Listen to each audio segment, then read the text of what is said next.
إن الحمد لله نحمده ونستعينه ونؤمن به ونتوكل عليه ونعوذ بالله من شرور أنفسنا ومن سيئات أعمالنا من يهده الله فلا مضل له ومن يضلل فلا هادي له أشهد أن لا إله إلا الله وأشهد أن محمدا عبده ورسوله أرسله بالهدى ودين الحق ليظهره على الدين كله ولو كره المشركون اللهم صل على محمد وعلى آل محمد كما صليت على إبراهيم وعلى آل إبراهيم إنك حميد مجيد أما بعد فإن خير الكلام كلام الله وخير الحديث كتاب الله وخير الهدي هدي محمد صلى الله عليه وسلم وشر الأمور محدثاتها وكل محدثة بدعة وكل بدعة ضلالة أعوذ بالله من الشيطان الرجيم يا أيها الذين آمنوا اتقوا الله حق تقاته ولا تموتن إلا وأنتم مسلمون بسم الله الرحمن الرحيم يا أيها الذين آمنوا ليستأذنكم الذين ملكت أيمانكم والذين لم يبلغوا الحلم منكم ثلاث مرات من قبل صلاة الفجر وحين تضعون ثيابكم من الظهيرة ومن بعد صلاة العشاء 3 عورات لكم ليس عليكم ولا عليهم جناح بعدهن طوافون عليكم بعضكم على بعض كذلك يبين الله لكم الآيات والله عليم حكيم.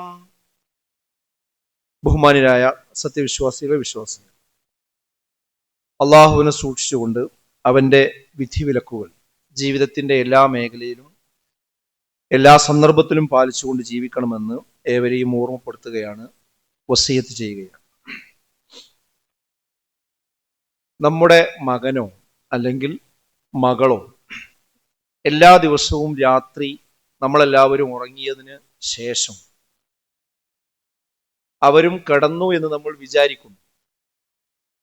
എന്നാൽ നമ്മളെല്ലാവരും ഉറക്കം പിടിച്ചതിന് ശേഷം ആ കുട്ടികൾ ആരും അറിയാത്തൊരു രഹസ്യവാതിലിലൂടെ പുറത്തിറങ്ങി തൊട്ടടുത്തുള്ള ഒരു അങ്ങാടിയിലെത്തി അവിടെയുള്ള ഏറ്റവും മോശപ്പെട്ട ഒരു ഗാങ്ങുമായി കൂട്ടുകൂടി രാത്രി മുഴുവൻ അവരവരോടൊപ്പം അഭിരമിക്കുകയും മദ്യവും അതുപോലെയുള്ള ലഹരി സാധനങ്ങളും അതുപോലെ തന്നെ സ്ത്രീകളും അങ്ങനെയുള്ള എല്ലാ അനാശാസ്യങ്ങളിലും പുലർച്ചെ വരെ മുഖരിതരാവുകയും പച്ചത്തെറി അങ്ങോട്ടും ഇങ്ങോട്ടും വിളിച്ചു പറയുകയും പരസ്പരം ടീമായി അടികൂടുകയും ഒക്കെ ചെയ്ത് നമ്മൾ രാവിലെ എഴുന്നേൽക്കുന്നതിന് തൊട്ട് മുമ്പേ അവരതേപോലെ തന്നെ ആ രഹസ്യവാതിലിലൂടെ തിരിച്ചു വന്ന് ആ കിടക്കയിൽ കിടക്കുകയും രാവിലെ നമ്മൾ വിളിച്ചു നോക്കുമ്പോൾ ഒന്നും സംഭവിക്കാത്തതുപോലെ അവർ കിടന്നുറങ്ങുകയും ചെയ്യുന്ന ഒരു സാഹചര്യമാണ് ഉള്ളത് എങ്കിൽ എന്തായിരിക്കും അവസ്ഥ?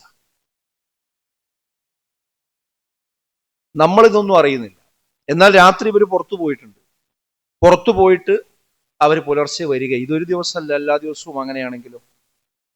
അഥവാ അവരുടെ ഒരു ലോകത്തും നമ്മൾ നമ്മുടെ ഒരു ലോകത്തും. ഇതിനാണ് സമാന്തര ലോകം എന്ന് പറയാം, പാരലൽ വേൾഡ് എന്ന് പറയും. അതായത് ഇവിടെ വീട്ടിൽ രക്ഷിതാക്കൾക്കിടയിൽ എന്ത് സംഭവിക്കുന്നു എന്നതിനെ കുറിച്ച് അവരറിയുന്നില്ല. അവരെന്തിലാണ് മുഖരിതമായി കൊണ്ടിരിക്കുന്നത് എന്ന് രക്ഷിതാക്കൾക്ക് മനസ്സിലാക്കാൻ കഴിയുന്നില്ല. ഇതിന്റെ ഇവിടെ അഭിനയിച്ചുകൊണ്ട് ജീവിക്കുകയാണ്. അവരുടെ മുമ്പിൽ പലപ്പോഴും നമ്മൾ അവരുടെ അവസ്ഥ അറിയാതെ അവരോട് പെരുമാറുകയും ചെയ്യുന്നു. ഈ ഒരു സാഹചര്യം നമ്മുടെ വീടുകളിൽ ഉണ്ടോ എന്ന് ചോദിച്ചാൽ ഇല്ല എന്ന് നമ്മൾ ഒറ്റയടിക്ക് പറയും. ഒരുപക്ഷെ രഹസ്യവാതിൽ ഉണ്ടായിരിക്കില്ല. എന്നാൽ അതിലും മാരകമായ പ്രഹരശേഷിയുള്ള ഒരു വസ്തുവായി ഇന്ന് ഇന്റർനെറ്റും ആ ഇന്റർനെറ്റ് കണക്ഷൻ ഉള്ള മൊബൈൽ ഫോണും മാറിയിട്ടുണ്ട്. ആ മൊബൈൽ ഫോണിൽ രാത്രി എല്ലാവരും ഉറങ്ങിയാലും പുതപ്പിനുള്ളിൽ നിന്ന് ലൈറ്റുകൾ പലപ്പോഴും ഓഫാകാറില്ല. ആ പുതപ്പിനുള്ളിൽ വെച്ചുകൊണ്ട് ഇങ്ങനെയുള്ള ഒരു ലോകത്താണ് അവർ അഭിരമിച്ചു കൊണ്ടിരിക്കുന്നത് എന്ന് രക്ഷിതാക്കളായ നമ്മൾ ഓരോരുത്തരും കൃത്യമായി മനസ്സിലാക്കേണ്ടതുണ്ട്. കാരണം ലോകമെമ്പാടുമുള്ള 18 വയസ്സിന് താഴെയുള്ള കുട്ടികളിൽ 3-ൽ 1 ഇന്ന് ഇന്റർനെറ്റ് യൂസ് ചെയ്തുകൊണ്ടിരിക്കുന്നുണ്ട് എന്നാണ് ലോകത്താഗോള കണക്ക്. അത് നമ്മുടെ ഇന്ത്യയിലേക്ക് വരുമ്പോൾ ഒരു ദിവസം ശരാശരി 4 മുതൽ 6 മണിക്കൂർ വരെ ഈ പ്രായത്തിലുള്ള കുട്ടികൾ ഇന്ന് സ്ക്രീൻ ഉപയോഗിച്ചു കൊണ്ടിരിക്കുന്നുണ്ട് എന്നാണ് നമ്മുടെ ഇന്ത്യയിലുള്ള ഒരു കണക്ക്. അത് കുറച്ചുകൂടെ നമ്മുടെ കേരളത്തിലേക്ക് വന്നു കഴിഞ്ഞാൽ ഹൈസ്കൂൾ, ഹയർ സെക്കൻഡറി തലത്തിലുള്ള കുട്ടികളിൽ 90% ഇന്ന് ഇന്റർനെറ്റ് കണക്ടിവിറ്റി ഉള്ള കുട്ടികളാണ്, അത് ഉപയോഗിച്ചു കൊണ്ടിരിക്കുന്നവരാണ്. 8ാം ക്ലാസ്സിന് താഴെയുള്ള കുട്ടികൾ അഥവാ UP ക്ലാസ്, ഒന്നുകൂടി ഇങ്ങോട്ട് വന്നാൽ LP ക്ലാസ് വരെ ആ പ്രായത്തിലുള്ള കുട്ടികളിൽ 30% മുതൽ 40% വരെ ഈ പറഞ്ഞ സൈബർ അശ്ലീലത്തിന് അടിമകളാകുന്നു എന്നതാണ് ഇന്ന് നമ്മുടെ മുമ്പിലുള്ള ഒരു കണക്ക്. അഥവാ ആഗോള കണക്ക് തലത്തിൽ വെച്ച് നോക്കുമ്പോൾ കേരളം ഇന്റർനെറ്റിന്റെ യൂസേജിൽ മുന്നിലാണ്. കഴിഞ്ഞ കോവിഡിന് ശേഷം അത് ആക്സലറേറ്റ് ചെയ്തിട്ടുണ്ട്, ത്വരിതഗതിയിൽ വേഗതയിൽ മുന്നോട്ട് പോയിക്കൊണ്ടിരിക്കുകയാണ്. ഇന്ന് അതിൽ നിന്ന് വേർപെടുത്താൻ കഴിയാത്ത വിധം കുട്ടികൾ അതിൽ അകപ്പെട്ടു പോയിട്ടുണ്ട് എന്നാണ് കണക്കുകൾ നമ്മൾ ഓർമ്മപ്പെടുത്തുന്നത്. ഈ കഴിഞ്ഞ ദിവസം ഈ ഒരു 1-2 ആഴ്ചയായിട്ട് നമ്മുടെ മുമ്പിലുള്ള ചർച്ചയാണ്, ഒരു പോലീസ് ഇതുപോലെയുള്ള യൂട്യൂബിൽ ഇത്തരം പ്രായക്കാരെ എൻഗേജ് ചെയ്തുകൊണ്ടിരിക്കുന്ന ഒരു ചെറുപ്പക്കാരനെ അദ്ദേഹത്തിന്റെ യൂട്യൂബ് ചാനൽ റിമൂവ് ചെയ്തിരിക്കുന്നു എന്നുള്ള ഒരു വാർത്ത നമ്മുടെയൊക്കെ ശ്രദ്ധയിൽ പെടുകയുണ്ടായി. അദ്ദേഹത്തെ ആളുകൾ മനസ്സിലാക്കാൻ വേണ്ടി തൊപ്പി എന്ന പേരിലാണ് പലപ്പോഴും വിളിച്ചുകൊണ്ടിരിക്കുന്നത്. അദ്ദേഹത്തിന്റെ രൂപവും ഭാവവും മുന്നിൽ വെച്ചുകൊണ്ട് അദ്ദേഹത്തിന് ആളുകൾ പതിച്ചു കൊടുത്ത ഒരു പേരാണത്. നിങ്ങൾ ആ ഒരു വ്യക്തിയെ ഈ നിയമ നടപടിക്ക് വിധേയമാക്കുന്ന സന്ദർഭത്തിൽ പോലീസുകാർ പറയുന്നത് 12.9 മില്യൺ ആണ് അദ്ദേഹത്തിന്റെ ഒരു ചാനലിന്റെ പ്രേക്ഷകർ എന്നതാണ്. ഈ ചാനലിൽ ഇത്രയും ആളുകൾ അത് കണ്ടുകൊണ്ടിരിക്കുന്നുവെങ്കിൽ ആരാണത്? ആ ലോകത്താരാണ് വിഹരിച്ചു കൊണ്ടിരിക്കുന്നത്? അഥവാ കേരളത്തിലെ ഒട്ടുമിക്ക ഈ പ്രായത്തിലുള്ള കുട്ടികളാണ് അദ്ദേഹത്തിന്റെ ശ്രോതാക്കളായി, പ്രേക്ഷകരായിട്ട് ഉണ്ടായിരുന്നത് എന്ന കാര്യത്തിൽ യാതൊരു തർക്കവുമില്ല. ഏതായിരുന്നാലും വൈകിയാണെങ്കിലും അത് പൂട്ടിക്കെട്ടുന്ന ഒരു സാഹചര്യത്തിലേക്ക് നമ്മുടെ അധികാരികൾ കടന്നു വന്നു എന്നത് വളരെ അഭിനന്ദനാർഹമായ ഒരു കാര്യമാണ്. പക്ഷേ അതുകൊണ്ട് മാത്രം ആ പ്രശ്നം അവസാനിക്കുകയില്ല. ഈ സന്ദർഭത്തിൽ ഈ വാർത്തകൾ നമ്മൾ വായിച്ചു തള്ളിയാൽ മാത്രം പോരാ. ഈ ഘട്ടത്തിൽ നമ്മൾ എല്ലാവരും ഒരാത്മവിചിന്തനത്തിന് വിധേയരാവുകയും ഇതുപോലെയുള്ള സമാന്തര ലോകത്തെ, പാരലൽ വേൾഡിന് എതിരെ നമ്മളെല്ലാവരും ഉണർന്നെഴുന്നേൽക്കുകയും ചെയ്യേണ്ടുന്ന ഒരു ഘട്ടം കൂടിയാണ് ഈ സന്ദർഭം. അതിലെല്ലാവർക്കും ദൗത്യങ്ങൾ നിർവഹിക്കാനുണ്ട്. അത് ഏറ്റവും പ്രധാനമായി രക്ഷിതാക്കൾ തന്നെയാണ് ഈ വിഷയം മനസ്സിലാക്കേണ്ടത്. രക്ഷിതാക്കൾ ആദ്യം തിരിച്ചറിയേണ്ട ഒരു കാര്യം, ഈ പറഞ്ഞ ശ്രോതാക്കളിൽ നമ്മുടെ കുട്ടികൾ ഉണ്ടോ എന്ന ഒരു പരിശോധന നമ്മൾ നടത്തുക എന്നത് പ്രധാനമാണ്. നിങ്ങൾ ഇന്ന് പോയിട്ട് നിങ്ങളുടെ ഈ പ്രായത്തിലുള്ള കുട്ടികളെ ഒന്ന് ഭക്ഷണം കഴിക്കുമ്പോൾ വിളിച്ചു കൂട്ടിയിരുത്തിയിട്ട് ഈ കുട്ടിയുടെ ഈ ചെറുപ്പക്കാരന്റെ ഫോട്ടോ നിങ്ങൾ കാണിച്ചു കൊടുത്തു, ഇവനെ പരിചയം ഉണ്ടോ എന്ന് ചോദിച്ചാൽ മതി. അപ്പൊ അറിയും നിങ്ങളെ കുട്ടികൾ എത്രത്തോളം അത് കാണുന്നുണ്ട്. അധ്യാപകർക്കും അത് പരിശോധിക്കാവുന്നതാണ്. അപ്പൊ അറിയാം ഇതെത്ര ഗ്രാവിറ്റിയോടുകൂടി നമ്മുടെ കുട്ടികളിൽ ഇത്തരം ആളുകൾ സ്വാധീനം ചെലുത്തിയിട്ടുണ്ട് എന്ന് മനസ്സിലാവും. അതുകൊണ്ട് ഇത്തരം വിഷയം ആദ്യം രക്ഷിതാക്കൾ ഇത് മനസ്സിലാക്കി, എൻ്റെ ഉപ്പ ഇതറിഞ്ഞു, ഉമ്മ ഇതറിഞ്ഞു, ഇങ്ങനെ ഒരു സംഗതി ഉണ്ട് എന്ന് അറിഞ്ഞിട്ടുണ്ട് എന്ന് മനസ്സിലായാൽ തന്നെ അതൊരു വലിയ പരിഹാരമാണ്. ഇപ്പോഴുള്ള അവസ്ഥ എന്താന്ന് വെച്ചാൽ ഇത് ആർക്കും അറിയില്ല. ഞാനിത് കാണുന്നത് എൻ്റെ രക്ഷിതാവിന് അറിയില്ല, ഉമ്മാക്ക് അറിയില്ല, അങ്ങനെ വ്യക്തിയുള്ളത് അറിയില്ല. കാരണം ഇവൻ വളാഞ്ചേരിയിൽ വന്നുകൊണ്ട് ഒരു ഷോപ്പ് ഉദ്ഘാടനത്തിന് വരുമ്പോഴാണ് പൊതുസമൂഹം ഇത് ശ്രദ്ധിക്കുന്നത്. കാരണം ഒരു വലിയ നോട്ടീസുകളും ഒന്നുമില്ലാതെ ഒരു സുപ്രഭാതത്തിൽ അതാ 6ലും 5ലും 7ലും 8ലും 9ലും ഒക്കെ പഠിക്കുന്ന ആൺകുട്ടികൾ അവരുടെ മൊബൈൽ ഫോണുകളുമായി ആയിരക്കണക്കിന് ആളുകൾ അവിടെ വന്നുകൊണ്ട് നിലയുറപ്പിക്കണം, സ്കൂളും ക്ലാസ്സും ഒക്കെ കട്ട് ചെയ്ത്. അപ്പോഴാണ് ഇത്രയും കുട്ടികൾ എന്തുകൊണ്ട് ഇവൻ വരുന്നിടത്ത് വരുന്നു, ഈ പച്ചത്തെറി മാത്രം വിളിച്ചു പറയുന്ന ഒരു ചെറുപ്പക്കാരന്റെ ഫാനാകാൻ ഇത്രമാത്രം കുട്ടികൾ എന്തുകൊണ്ട് വരുന്നുവെന്ന് പൊതുസമൂഹം ശ്രദ്ധിച്ചത് അപ്പോഴാണ്. എത്രയോ വർഷങ്ങൾക്ക് മുമ്പ് അവൻ അവന്റെ ചാനലിലൂടെ ഉണ്ടാക്കിയെടുത്തൊരു അനുയായി വൃന്ദമാണ് അവിടെ ഒരുമിച്ച് കൂടിയിട്ടുള്ളത്. അത് അന്ന് മുതൽ പൊതുസമൂഹം ശ്രദ്ധയിൽപ്പെടുത്താൻ തുടങ്ങിയിട്ട് ഇതുവരെ അധികാരികൾക്ക് അങ്ങോട്ട് ശ്രദ്ധിക്കാൻ പറ്റിയില്ല എന്നത് വേറെ നമ്മൾ അവലോകനം ചെയ്യേണ്ട ഒരു വിഷയമാണ്. ഏതായിരുന്നാൽ ഇപ്പോൾ അതിലേക്ക് കടന്നിരിക്കുന്നു. ഈ സന്ദർഭത്തിൽ നമ്മൾ രക്ഷിതാക്കൾ എന്ന നിലക്ക് ഇത് നമ്മുടെ വീട്ടിലെ നമ്മുടെ മക്കളിൽ എത്രത്തോളം സ്വാധീനം ചെലുത്തുന്നുണ്ട് എന്ന ഒരു പരിശോധനയ്ക്ക് നമ്മൾ തയ്യാറാകണം. രാത്രി കാലങ്ങളിൽ കൃത്യമായ നിരീക്ഷണങ്ങൾ ഈ വിഷയത്തിൽ നമുക്ക് നടത്താൻ സാധിക്കേണ്ടതുണ്ട്. യഥാർത്ഥ തെളിവുകൾ കാണിച്ചുകൊണ്ട് തന്നെ അവരെ ഇക്കാര്യം ബോധ്യപ്പെടുത്താൻ നമുക്ക് കഴിയേണ്ടതുണ്ട്. യഥാർത്ഥ ജീവിതത്തിൽ നിന്ന് മാറി ഡിജിറ്റൽ ലോകത്തെ ഇത്തരം ഒരു പാരാസോഷ്യൽ ബന്ധങ്ങളിൽ കുടുങ്ങിപ്പോയ കുട്ടികളാണ് എങ്കിൽ അവരോട് ശാഠ്യം പിടിക്കാതെ കൃത്യമായ കൗൺസിലിങ്ങിലൂടെ, ചികിത്സയിലൂടെ അവരെ ആ ഒരു ഡിജിറ്റൽ പ്രശ്നത്തിൽ നിന്ന് തിരിച്ചു കൊണ്ടുവരാനുള്ള വിവേകപൂർണമായ ഇടപെടൽ രക്ഷിതാക്കളുടെ ഭാഗത്തു നിന്ന് ഉണ്ടാകേണ്ടതുണ്ട്. അല്ലാതെ ഇന്ന് പോയിട്ട് അങ്ങോട്ടും ഇങ്ങോട്ടും കച്ചറയായി ബഹളമായി ഫോൺ എടുത്ത് എറിഞ്ഞ് അങ്ങനെ രണ്ടും രണ്ട് വഴിക്ക് പോവുക എന്നുള്ളതല്ല. കുട്ടി എവിടെ നിൽക്കുന്നു, ഇത് എത്രത്തോളം കുട്ടിയുടെ മനസ്സിൽ കയറിയിട്ടുണ്ടെന്ന് മനസ്സിലാക്കി അത് വളരെ വിവേകത്തോടു കൂടി കൈകാര്യം ചെയ്യാനുള്ള ഒരു ശ്രദ്ധയിലേക്ക് രക്ഷിതാക്കൾ വരേണ്ട ഒരു സന്ദർഭം കൂടിയാണ്. അതിനാദ്യം വേണ്ടത് രക്ഷിതാക്കളുടെ മനോഭാവത്തിൽ മാറ്റം വരിക എന്നതാണ്. ഇത് പറയുമ്പോൾ തന്നെ നമ്മുടെ ഒരു ഉള്ളിൽ നിന്ന് ഒരാൾ സംസാരിച്ചുകൊണ്ടിരിക്കുന്നു. എന്താണ് ആ സംസാരം? ഓരോ നിങ്ങൾ പറയണമെന്നൊക്കെ ഞങ്ങൾക്ക് അറിയാറ്റില്ല. ഇത് നമ്മൾ പലപ്പോഴും ചിലപ്പോൾ കാണലൊക്കെ ഉണ്ട്. പക്ഷെ നമ്മളെ കാലല്ലോ, നമ്മൾ ജീവിച്ച കാലല്ലല്ലോ, അത് കുട്ടികളുടെ കാലമാണ്, പുതിയ കാലമാണ്, ഇന്റർനെറ്റിന്റെ കാലമാണ്. അത് ഒഴിവാക്കാനും നിരോധിക്കാനൊന്നും ഇപ്പൊ നമുക്ക് കഴിയില്ല. അവർ പഠിക്കുന്ന ഭാഗമായിട്ടാണ് അത് ഉപയോഗിച്ചുകൊണ്ടിരിക്കുന്നതെന്ന് നമ്മളോട് പറയുന്നത്. ഈ കാലത്ത് നമ്മൾ എന്ത് ചെയ്യും? അപ്പൊ നമുക്ക് ഇനി ഒന്നും ചെയ്യാനില്ല എന്ന ഒരു തീർപ്പിൽ ചില രക്ഷിതാക്കളെങ്കിലും എത്തിയിട്ടുണ്ട് എന്നതാണ് ഒരു വസ്തുത. ഈ മനോഭാവമാണ് ആദ്യം നമ്മൾ ഒഴിവാക്കേണ്ടത്. ഒരു വിശ്വാസിയാണ് എങ്കിൽ നമ്മൾ മനസ്സിലാക്കേണ്ടത് അങ്ങനെ മക്കൾ പോകുന്ന വഴിക്ക് പോകട്ടെ എന്ന് വിചാരിക്കാൻ ഒരു രക്ഷിതാവിന്റെ ആവശ്യമില്ല. ഒരു വാപ്പയും രക്ഷിതാവും തമ്മിൽ വ്യത്യാസമുണ്ട്. വാപ്പയാകണമെങ്കിൽ ഒരു കുട്ടി ഉണ്ടായാൽ മതി, ആ കുട്ടിന്റെ വാപ്പയാവും. പക്ഷേ രക്ഷിതാവാകണമെങ്കിൽ ആ കുട്ടിയെ നേർവഴിക്ക് നയിക്കുക കൂടി ചെയ്യുമ്പോഴാണ് നമ്മൾ രക്ഷിതാക്കളാകുന്നത്, നമ്മൾ പാരന്റ് ആകുന്നത്. അല്ലെങ്കിൽ വാപ്പ മാത്രമാണ്, നമ്മൾ പാരന്റ് ആവണം, നമ്മൾ രക്ഷിതാവായി മാറണം. രക്ഷിതാവാണെങ്കിൽ വിശുദ്ധ ഖുർആൻ കൃത്യമായി കൽപ്പിക്കുന്ന ഒരു കൽപ്പനയുണ്ട്. ആ കൽപ്പന എന്താ? നിങ്ങൾ അവർക്ക് ഡ്രസ്സ് വാങ്ങി കൊടുക്കണം, നിങ്ങൾക്ക് അവർക്ക് ഭക്ഷണം കൊടുക്കണം, നിങ്ങൾക്ക് അവരുടെ അസുഖം വന്നാൽ അവരെ ചികിത്സിക്കണം, നിങ്ങൾക്ക് അവരുടെ ബുദ്ധിമുട്ടുകൾ മാറ്റിക്കൊടുക്കണം, അവർക്ക് ഉയർന്ന വിദ്യാഭ്യാസം നിങ്ങൾ കൊടുക്കണം. അതൊക്കെ ഒരു രക്ഷിതാവ് നിർവഹിക്കേണ്ടതാണ്. പക്ഷേ വിശുദ്ധ ഖുർആൻ അതിനപ്പുറത്തേക്ക് ഒരു വലിയ ഗൗരവമുള്ള കാര്യം പറയുന്നുണ്ട്. എന്തിനാണ് അസുഖം വരുമ്പോൾ നമ്മൾ അവരെ ചികിത്സിക്കുന്നത്? എന്റെ കുട്ടിക്ക് ഈ അസുഖം വർദ്ധിച്ചുകൂടാ, അവരെന്റെ മുമ്പിൽ കിടന്ന് പെടയുന്നത് എനിക്ക് കണ്ടുകൂടാ. അതുകൊണ്ടാണ് എത്രയും വേഗം ഏറ്റവും വിദഗ്ധനായ ഡോക്ടറെ അടുത്തേക്ക് നമ്മൾ കൊണ്ടുപോകുന്നത്.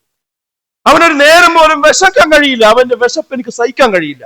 അതുകൊണ്ടാണ് നമ്മൾ ഉണ്ടില്ലെങ്കിലും ആ കുട്ടിക്ക് നമ്മൾ നമ്മുടെ വിഷമങ്ങൾ അറിയിക്കാതെ നമ്മൾ കൊടുക്കുന്നത്. നമ്മൾ ഉടുത്തില്ലെങ്കിലും എന്റെ മകൻ പെരുന്നാളിന് ഒരു ഡ്രസ്സ് ഇല്ലാതെ കരയാൻ പാടില്ല, വിഷമിക്കാൻ പാടില്ല.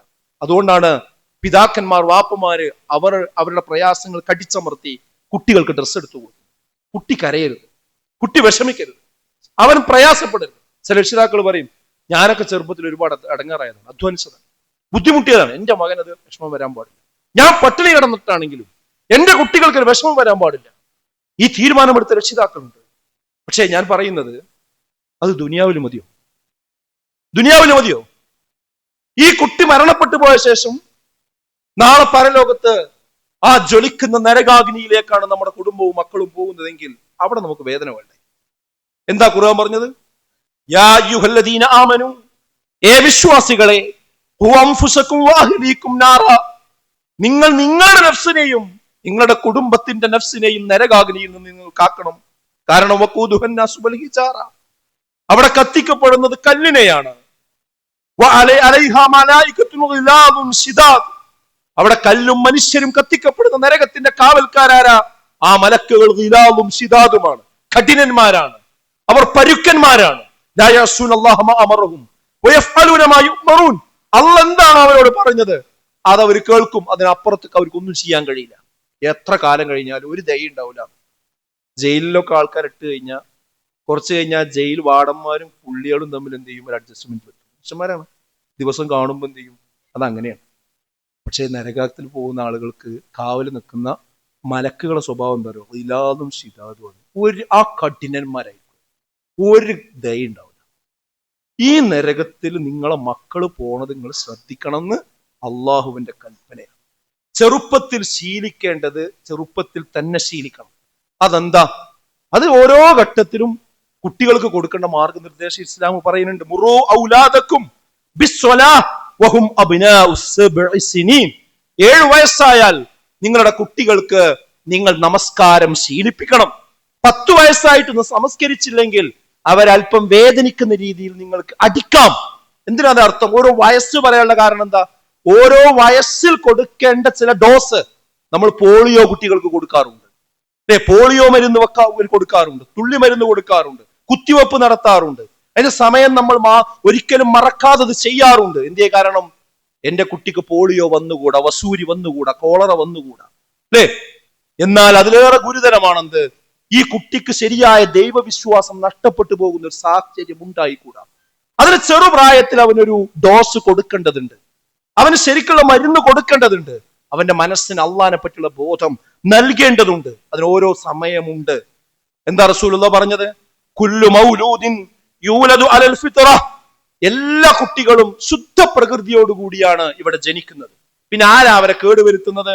ഫഅബവാഹു യുഹവ്വിദാനിഹി ഔ യുനസ്സിറാനിഹി ഔ യുമജ്ജിസാനിഹി.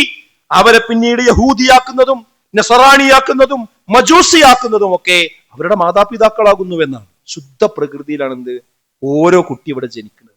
പിന്നെ മാതാപിതാക്കളും കുടുംബവും അവരുടെ സാഹചര്യങ്ങളും അവരുടെ തെർബിയത്തുമാണ് എന്ത് ചെയ്യുന്നത്, കുട്ടികളെ പല വിശ്വാസക്കാരും ആക്കുന്നത്. അതിന്റെ ഉത്തരവാദിത്തമായിരിക്കാം രക്ഷിതാക്കൾക്കാണ്. അപ്പൊ നമ്മൾ എന്ത് ചെയ്യണം? നമ്മളും ഒരു വിശ്വാസികളാണെങ്കിൽ നമ്മൾ കുട്ടികളെ ശരിയായ മതബോധം അനുസരിച്ച് ചെറുപ്രായത്തിൽ പഠിപ്പിക്കണം. നിങ്ങൾ ഓരോ സമയത്തുള്ള നിർദ്ദേശം അവർക്ക് കൊടുക്കണം. ഞാൻ ഓതി വെച്ച ആയത്തിൽ പറയുന്ന തത്വം നോക്കി നിങ്ങൾ, അതിൽ ഭയങ്കരമായ ഒരു ആശയാണ്. യാ അയ്യുഹല്ലദീന ആമനൂ, ഏ വിശ്വാസികളെ, ലിയസ്തഇദിൻകും ലദീന മലകത് അയ്മാനുകും. ലിയസ്തഇദിൻകും, അനുവാദം ചോദിക്കട്ടെ അവർ. ആര്? അല്ലദീന മലകത് അയ്മാനുകും, നിങ്ങളുടെ വലങ്കൈ ഉടമപ്പെടുത്തിയ ആളുകൾ. വല്ലദീന ലം യബ്ലുഗുൽ ഹുലുമ മിൻകും, നിങ്ങളിൽ പ്രായപൂർത്തിയാകാത്ത പക്വതയെത്താത്ത നിങ്ങളുടെ കുട്ടികൾ നിങ്ങളോട് അനുവാദം ചോദിക്കട്ടെ. എന്ത്? ഏത് സമയത്തൊക്കെ?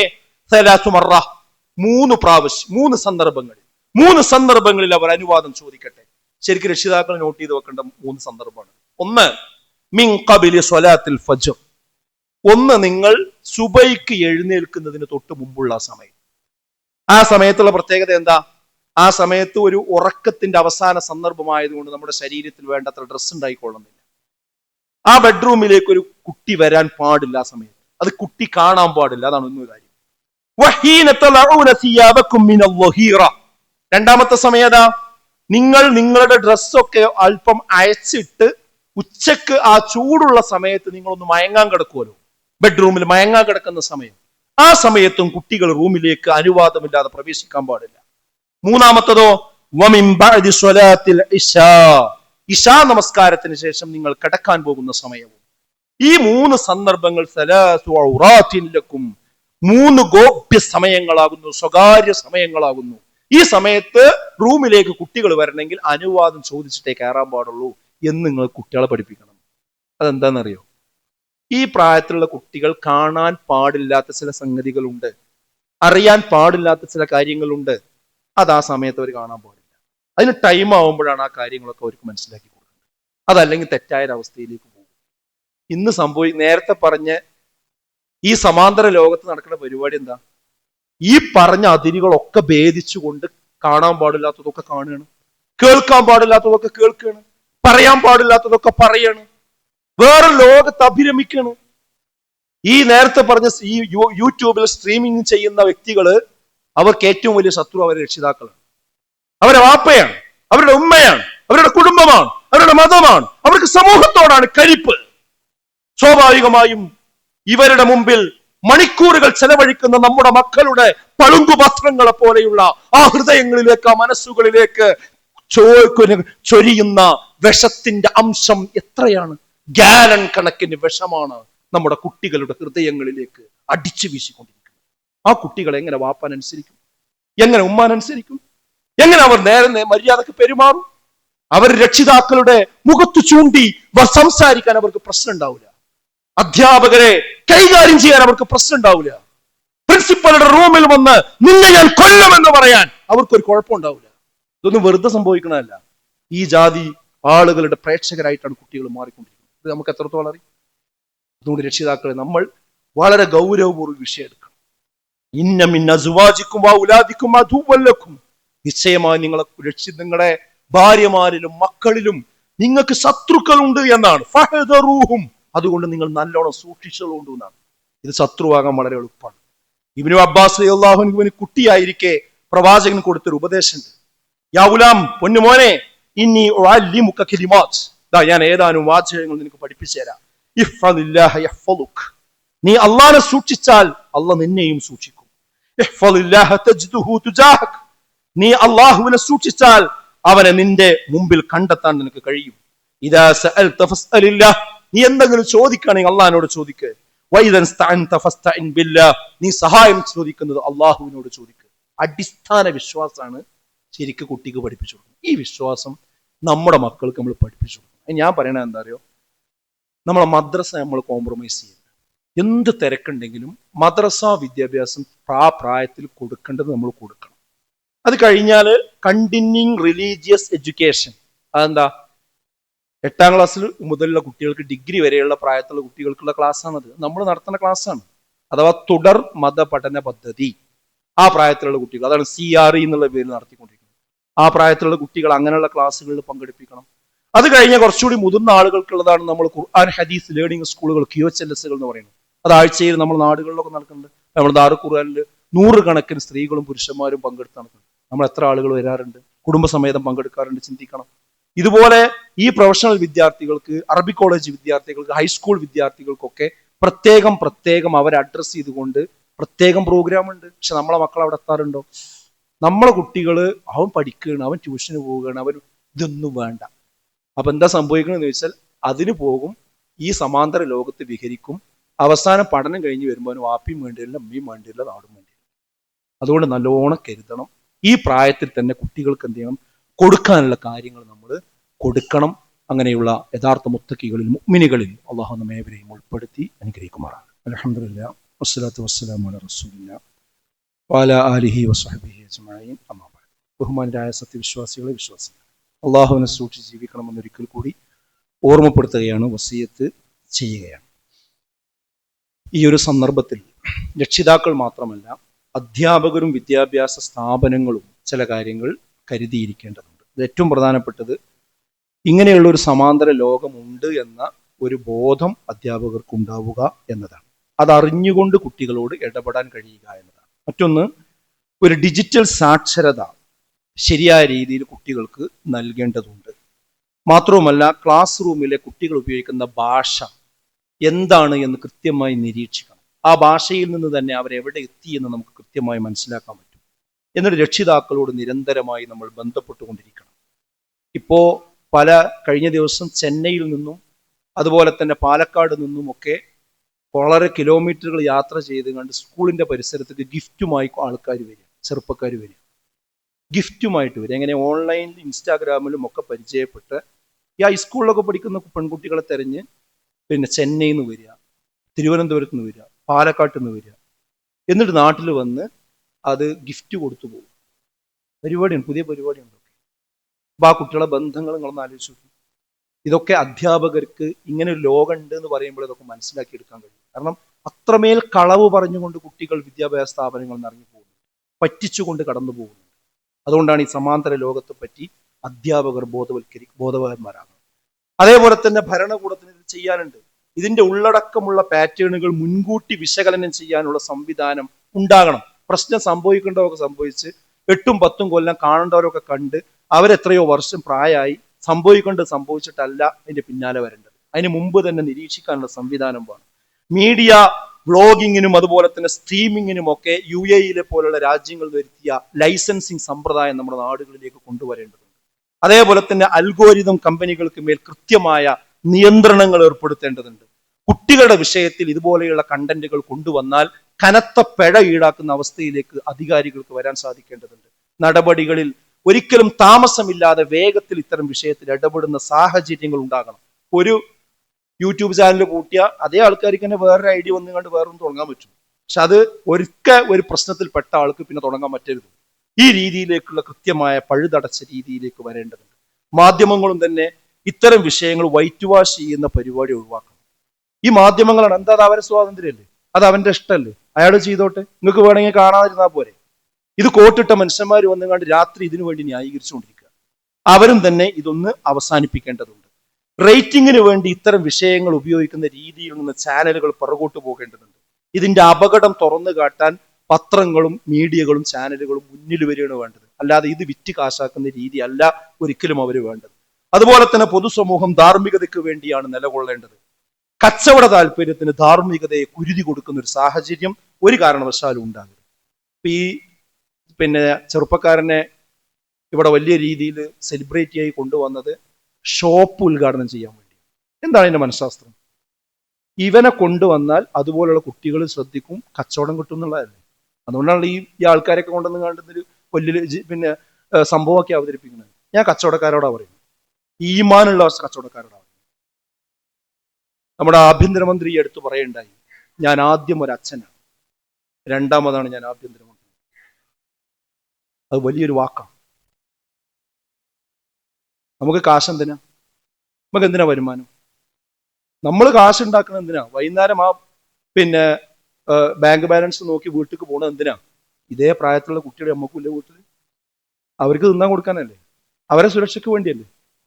ഞാൻ ഉറപ്പിച്ചോളി, നാട്ടുകാരെ കുട്ടികൾ എന്തേലും ആയിക്കോട്ടെ എന്ന് വിചാരിച്ചുണ്ടാക്കണ കാശ് അവനാന്റെ കുട്ടികൾക്കും പ്രയോജനപ്പെടും. ആദ്യം നമ്മളൊരു ബിസിനസ്സുകാരനല്ല ആകേണ്ടത്, ആദ്യം ഒരു വാപ്പയാണ്, ആ ഒരു രക്ഷിതാവാണ്. റസൂലുള്ളാഹി സ്വല്ലല്ലാഹു അലൈഹി വസല്ലം ഒരുത്തം വന്നിട്ട് പറഞ്ഞു, റസൂലേ, എനിക്ക് വ്യഭിചരിക്കാതിരിക്കാൻ പറ്റൂല, വേറെ എന്തും ഞാൻ ഒഴിവായിക്കോളാം, വ്യഭിചാരം ഞാൻ ഒഴിവാക്കൂല. അപ്പൊ റസൂലുള്ളാഹി അവനോട് തിരിച്ചു ചോദിച്ചൊരു ചോദ്യമുണ്ട്, എടാ നിനക്ക് ഉമ്മല്ലേ എന്ന് ചോദിച്ചു. ആ ഉമ്മ ഉണ്ട്. നിനക്ക് പെങ്ങളില്ലേ എന്ന് ചോദിച്ചു. ആ പെങ്ങളുണ്ട്. എന്നാൽ നീ വ്യഭിചരിക്കുന്ന ആളുണ്ടല്ലോ, അത് മറ്റൊരുത്തന്റെ ഉമ്മയായിരിക്കാം, അത് വേറൊരാളുടെ പെങ്ങളായിരിക്കാം. ഇത് പറഞ്ഞപ്പോൾ ആയക്കും മനസ്സിൽ മാറ്റമുണ്ട്. അതേപോലെ ഈ പൈസ കിട്ടാൻ വേണ്ടി MDMA-യും അതുപോലെ ലഹരി സാധനങ്ങളും അതുപോലെ ഇങ്ങനെയുള്ള ആൾക്കാരെ കൊണ്ടുവന്നുകൊണ്ട് സംവിധാനം നമ്മൾ പൈസ ഉണ്ടാക്കിയാൽ ആ പൈസ വേറുള്ള കുട്ടികൾ കേടരുന്നുള്ളത് മാത്രമല്ല, അത് ആ സമൂഹത്തിലാണ് നമ്മളെ കുട്ടികളും വളരുന്നത് നമുക്ക് ഓർമ്മ വേണം. അതുകൊണ്ട് പടച്ചോന്റെ ഒരു തൗഫീഖ് ഉണ്ടാവില്ല അങ്ങനെയൊന്നും ഉണ്ടാക്കുന്ന പൈസ. എന്തിനാ അതിൻ്റെ ആവശ്യം? അപ്പൊ പൊതുസമൂഹവും എന്ത് ചെയ്യണം? ഒരിക്കലും കച്ചവട താല്പര്യത്തിന് ധാർമ്മികതയെ കുരുതി കൊടുക്കുന്ന ഒരു സ്വഭാവം ഉണ്ടായിരുന്നു. ഇവിടെ നമ്മളെ കുട്ടികളിവിടെ ഉണ്ടാവും, +2 അതുപോലെ ഹൈസ്കൂളിലും ഒക്കെ പഠിക്കുന്ന UP ക്ലാസ്സിലൊക്കെ പഠിക്കുന്ന കുട്ടികളോട് എനിക്ക് ഒറ്റ കാര്യം പറയാനുള്ളത്, നിങ്ങളുടെ ഹീറോകളെ നിശ്ചയിക്കുന്നത് ഒരിക്കലും അൽഗോരിതങ്ങളാകരുത്. ഈ അൽഗോരിതത്തിന്റെ പ്രത്യേകത എന്താ വെച്ചാൽ, നമ്മൾ ഏതെങ്കിലും ഒരാളുടെ ഒരു വീഡിയോ കണ്ടാൽ പിന്നെ അത് കണ്ടു കഴിഞ്ഞാൽ അതേപോലെ അടുത്ത അയാളുടെ വേറൊരു വീഡിയോ വരും. അങ്ങനെ ഈ അൽഗോരിതം പ്രൊമോട്ട് ചെയ്യുന്നതിനനുസരിച്ച് അവരുടെ പിന്നാലെ നമ്മൾ പോകുന്നൊരു സ്വഭാവം കുട്ടികൾക്ക് ഉണ്ടാകരുത് എന്ന് എനിക്ക് പറയാം. നമ്മളെ മോഡൽ ആരാ? നിങ്ങൾ മുസ്ലിങ്ങളാണെങ്കിൽ നമ്മളെ മോഡൽ ആരാ? അത് റസൂലുള്ളാഹിയാണ്. നമ്മളെ മോഡൽ റസൂലുള്ളാഹിയാണ്. ലഖദ് കാന ലക്കും ഫീ റസൂലില്ലാഹി ഉസ്വത്തുൻ ഹസന ലിമൻ കാന യർജുല്ലാഹ വൽ യൗമൽ ആഖിർ വദകറല്ലാഹ കസീറ. നിശ്ചയമായും പ്രവാചകൻ സല്ലല്ലാഹു അലൈഹി വസല്ലമയിൽ ഉത്തമമായ മാതൃക നിങ്ങൾക്കുണ്ട്. പക്ഷെ അത് എല്ലാവർക്കും ഉണ്ടാവില്ല കേട്ടോ. മക്കളോടാ ഞാൻ പറയുന്നത്, എല്ലാവർക്കും അത് ഉണ്ടാവില്ല. നിങ്ങൾ എത്രത്തോളം ഇസ്ലാമിക വിശ്വാസത്തിൽ നിന്ന് പുറകോട്ട് പോയി ഇതിന്ന് മനസ്സിലാക്കാം. നിങ്ങൾ മോഡൽ തെരഞ്ഞെടുക്കുന്നതെന്ന് മനസ്സിലാക്കാം. ആർക്കേ റസൂലുള്ളാഹിനെ മോഡലാക്കാൻ പറ്റുള്ളൂ? ലിമൻ കാന യർജുല്ലാഹ വൽ യൗമൽ ആഖിർ. അല്ലാഹനെ കണ്ടുമുട്ടും, പരലോകമുണ്ട് എന്ന് വിശ്വസിക്കുന്നവർക്കേ ആരെ ഇമാമാക്കാൻ പറ്റുള്ളൂ? പ്രവാചകൻ ഇമാമാക്കാൻ പറ്റുള്ളൂ, മോഡലാക്കാൻ പറ്റുള്ളൂ. വദക്കറല്ലാഹ കസീറ. അവർ ധാരാളമായി അള്ളാഹുവിനെ എന്ത് ചെയ്യും? സ്മരിക്കും. അങ്ങനത്തെ ആൾക്കാർക്ക് പറ്റും. അല്ലാത്ത ആളുകൾക്ക് ഏതെങ്കിലും ഫുട്ബോൾ പ്ലെയർ ആയിരിക്കും അവരുടെ ആരാധകന്മാർ, ഏതെങ്കിലും സിനിമാ നടനായിരിക്കും, ഏതെങ്കിലും സെലിബ്രിറ്റി ആയിരിക്കും, ഏതെങ്കിലും ഇതുപോലെയുള്ള യൂട്യൂബർമാർ, തലതെറിച്ച യൂട്യൂബർമാരായിരിക്കും. അവരെങ്ങനെ മുടി വെട്ടി അങ്ങനെ വെട്ടുക, അവർ കയ്യുമ പച്ച കുത്തിക്കണെങ്കിൽ പച്ച കുത്തുക. അവരാരെയാണോ പിന്നെ ഇമാമാക്കിക്കണം അവരെ ഇമാമാക്കുക. അവരേത് ഡ്രസ്സാണോ ഇട്ടിരിക്കുന്നത് ആ ഡ്രസ്സ് ഇടുക. എന്നിട്ട് അശ്ഹദു അല്ലാ ഇലാഹ ഇല്ലല്ലാഹ് അശ്ഹദു അന്ന മുഹമ്മദൻ റസൂലുള്ളാഹ് നമ്മൾ പറയുകയും ചെയ്യുക. പ്രവാചകൻ സല്ലല്ലാഹു അലൈഹി വസല്ലമ എന്റെ ദൂതനാണ്, അള്ളാഹുവിന്റെ ദൂതനാണ് എന്ന് ഞാൻ സാക്ഷ്യം വഹിക്കുന്നു എന്ന് നമ്മൾ പറയാം. നിങ്ങളുടെ ജീവിതത്തിലൂടെ വേറെ കാണിക്കുകയും ചെയ്യും. അതുകൊണ്ട് മക്കളെ, എവിടെയോ എത്തിയിട്ടുണ്ട്, നമ്മൾ എവിടെയോ എത്തിയിട്ടുണ്ട്. വേഗം മടങ്ങിക്കൂടി, വേഗം തിരിച്ചു മടങ്ങി. കാരണം ദുനിയാവുന്നതിന് ഇതൊക്കെ അനുഭവിക്കും. ഇങ്ങനെ പോയാൽ ദുനിയാവുന്നത് അനുഭവിക്കും. നിങ്ങൾക്ക് മക്കളുണ്ടാവില്ലേ? നിങ്ങൾക്കും കുട്ടികളുണ്ടാവും. അപ്പം അറിയാം അതിന്റെ വിഷമം എത്രയെന്നുള്ളത്. മാത്രമല്ല പരലോകത്ത് പറയും വേണ്ടി വരില്ല. അതുകൊണ്ട് വാപ്പാക്കും ഉമ്മാക്കും കുടുംബത്തിനും എതിരെ നിൽക്കരുത്. ഇത്തരം തലതെറിച്ച ആൾക്കാരെ അല്ല നമ്മൾ ഇമാമാക്കേണ്ടത്, അള്ളാഹിന്റെ റസൂലിനെയാണ്. അങ്ങനെയുള്ള യഥാർത്ഥ മുത്തക്കികളിൽ മുഅ്മിനുകളിൽ അള്ളാഹു നമ്മെ ഏവരെയും ഉൾപ്പെടുത്തി അനുഗ്രഹിക്കുമാറാകട്ടെ. നമ്മുടെ ജീവിതത്തിൽ വന്നുപോയ ചെറുതും വലുതുമായ എല്ലാ പാപങ്ങളും അള്ളാഹു നമുക്ക് വിട്ടുപുറത്ത് മാപ്പാക്കി തരുമാറാകട്ടെ. എല്ലാവിധ ദുരന്തങ്ങളിൽ നിന്നും പ്രയാസങ്ങളിൽ നിന്നും അള്ളാഹു നമ്മളെയും നമ്മുടെ കുടുംബത്തെയും കാത്തു രക്ഷിക്കുമാറാകട്ടെ. നാളെ പരലോകത്ത് ഉന്നതമായ സ്വർഗം നൽകി അനുഗ്രഹിക്കുമാറാകട്ടെ. اللهم اغفر للمؤمنين والمؤمنات والمسلمين والمسلمات الأحياء منهم والأموات إنك مجيب الدعوات يا قاضي الحاجات. ربنا اصرف عنا عذاب جهنم إن عذابها كان غراما. ربنا هب لنا من أزواجنا وذرياتنا قرة أعين واجعلنا للمتقين إماما. اللهم أجرنا من النار، اللهم أجرنا من النار. اللهم أعز الإسلام والمسلمين وأذل الشرك والمشركين. ربنا تقبل منا إنك أنت السميع العليم وتب علينا إنك أنت التواب الرحيم.